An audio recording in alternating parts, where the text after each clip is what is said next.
இங்கு ஊமைகள் ஏங்கவும் உண்மைகள் தூங்கவும் நானா பார்த்திருப்பேன்.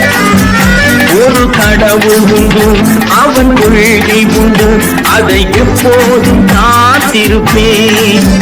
முன்பு ஏசு வந்தார், பின்பு காந்தி வந்தார், இந்த மானிடர் திருந்திட பிறந்தார். இவர் திருந்தவில்லை, மனம் வருந்தவில்லை, அந்த மேலோர் சொன்னதை மறந்தார்.